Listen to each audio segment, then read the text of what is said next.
Hello বন্ধুরা, এই বর্ষাকালে কিন্তু চুলের অনেক সমস্যায় আমাদের পড়তে হয়। বিভিন্ন রকমের সমস্যা, যেমন চুল ওঠার সমস্যা, চুলে কোনো গ্লেজ নেই, আর তার সাথে সাথে চুল রুক্ষ হয়ে গেছে। এই ধরনের সমস্যায় যদি আপনি পড়ে থাকেন তাহলে এই ভিডিওটা একদমই আপনার জন্য।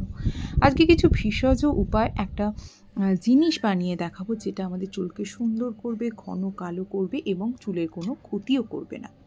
তো কিভাবে বানাবো সেটা দেখার জন্য পুরো ভিডিওটায় আপনাদেরকে থাকতে হবে। তো অনেকে বলে থাকেন যে আজকে আমি অ্যালোভেরা দেখাচ্ছি, প্লান্ট বেসড যে অ্যালোভেরাটা, অনেকে বলে থাকেন অ্যালোভেরা লাগালে তাদের মাথায় ইচিং হয় বা স্কিনে লাগালে মুখ চুলকায়, এই ধরনের। সবার প্রথম বলেই বন্ধুরা, এটা জানেন কিনা জানি না, অনেকে জানেন অনেকে জানেন না, অ্যালোভেরা যখনই ডালটা ভাঙবেন এরকম একটা ইয়েলো কালারের টক্সিন বেরোবে। এটা কিন্তু আমাদের চুলের জন্য যেমন ভালো নয়, স্কিনের জন্যও ভালো নয়। এই সমেত যদি আপনারা স্কিনে বা চুলে লাগান তাহলে কিন্তু আপনাদের বিভিন্ন রকমের সমস্যায় পড়তে হতে পারে, যেমন মুখ কালো হয়ে যাচ্ছে বা চুলে মাথার যে স্ক্যাল্পের চুলকাতেও পারে। সেই জন্য অ্যালোভেরাকে ডিরেক্টলি কেটে লিফটাকে আর কি আপনারা মাখবেন না, এর আগে বিষাক্ত এই টক্সিনটাকে বার করে নিতে হবে। তো বিষাক্ত টক্সিন কিভাবে বার করবেন? সবার প্রথম দেখুন, এই অ্যালোভেরা লিফটা কাটার পরে কিছুক্ষণ দাঁড় করিয়ে রাখলেই অনেকটা পরিমাণে টক্সিন বেরিয়ে যাবে। তারপরে কি করবেন, একটু জল নেবেন, মগের মধ্যে বা যে কোনো কন্টেনারের মধ্যে একটু জল নেবেন, নিয়ে এই যেখান থেকে টক্সিনটা বেরোচ্ছে সেই জায়গাটায় জলের মধ্যে ডুবিয়ে বেশ কিছুক্ষণ রেখে দেবেন। আর এই দেখুন টক্সিনটা অনেকটা পরিমাণে বেরিয়ে গেছে। আরও যদি আমি আধ ঘন্টার মতো রাখতাম, আমি 10 থেকে 15 মিনিটের মতো রেখেছি, তাহলে কিন্তু আরও বেরোতো। আর দেখতে পাচ্ছেন কিছুক্ষণের মধ্যে জলের কালারটা কত পরিবর্তন হয়ে যাচ্ছে। এইরকম যদি আপনারা দাঁড় করিয়ে 1 ঘন্টা কি 2 ঘন্টা পর্যন্ত রেখে দিতে পারেন তাহলে সব থেকে ভালো হয়। তাহলে দেখবেন জলটা পুরো ইয়েলো কালার হয়ে গেছে, তখন বুঝবেন যে এই জলের মধ্যে পুরো টক্সিনটা চলে এসেছে। তো এটাকে কি করবেন, এই জলটা যেমন আমাদের স্কিনের জন্য চুলের জন্য ভালো নয়, আমি আগেই বলেছি, কারণ এর মধ্যে ইয়েলো টক্সিন মেশানো আছে, কিন্তু এই জলটা আবার গাছের জন্য ভীষণ ভালো।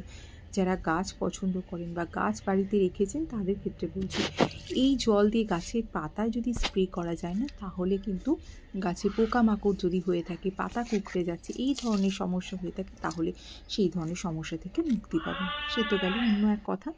এইবার যে লিফটাকে বার করে রেখেছেন সেখান থেকে জেল বার করে কিভাবে ইউজ করবেন পরে বলছি। এবার দেখুন জবা পাতা আমি দেখাবো। জবা ফুল বিভিন্ন ধরনের কালার হয়, হলুদ, লাল, সাদা, বিভিন্ন কালারের হয়, কিন্তু জবা ফুল দিয়ে যখন আমরা কোনো রেমেডি করি তখন সেটা লাল জবা দিয়ে হলে সব থেকে ভালো হয়।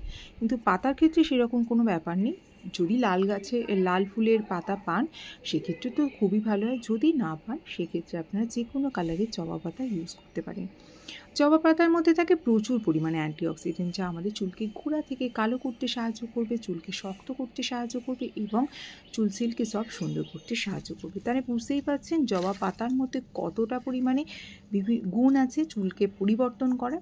সেই জন্য আমি এখানে অনেকটা পরিমাণে জবা পাতা নিয়ে নিয়েছি, আপনারাও একটু পরিমাণটা বেশি করেই নেবেন, কারণ এটা পুরো চুলে লাগাতে হবে, মানে স্ক্যাল্প থেকে লেন্থ পর্যন্ত, যার যেরকম চুল, যদি লেন্থ বড় হয় আমার মতন তাহলে একটু বেশি পরিমাণে লাগাবেন, আর যদি কম হয় একটু কম পরিমাণ। আর এটা তৈরি করে আপনার 3 থেকে 4 দিনের মতো ফ্রিজে স্টোর করেও রাখতে পারেন, তবে খুব বেশি দিন স্টোর করবেন না, তাহলে কিন্তু জিনিসটা খারাপ হয়ে যাবে। দেখুন এবার আমি ওই পাতাগুলোকে খুব ভালো করে ধুয়ে নিয়েছি, জল দিয়ে খুব ভালো করে ম্যাশ করে নিচ্ছি। এটা কিন্তু হাত দিয়ে ম্যাশ করতে হবে, কোনো পেস্ট করতে যাবেন না। এবার কোনো বড় ছাঁকনিযুক্ত থালা দিয়ে আমি এটাকে স্ট্রেন করে নেব। এইবার যে জলটা পাবো, এই জবা পাতা ম্যাশ করা যে জলটা, এই জলটার সাহায্যে আমি কি বানাবো দেখুন, এটাই হচ্ছে মেন জিনিস। সেটা হচ্ছে অ্যালোভেরা লিফ থেকে তো আমি টক্সিনটাকে বার করে নিয়েছি, ওই অ্যালোভেরা থেকে যে এবার জেলটাকে বার করে নিতে হবে। জেলটা বার করে খুব ভালো করে মিক্সিতে মিহি একটা পেস্ট তৈরি করে তারপরে যে জবা পাতার যে জেলটা বার করেছি সেই জেলটার সাথে এই অ্যালোভেরা জেলটা মিশিয়ে নেবো। দুটো জেলকে খুব ভালো করে মিক্স করে সারা মাথায় লাগিয়ে নেবো, 1 ঘন্টা থাকবো, মাথা ভালো করে শ্যাম্পু করে নেবো। সপ্তাহে 2 দিন করুন, উপকার তো অবশ্যই পাবেন, আমাকে অবশ্যই জানিয়ে যাবেন।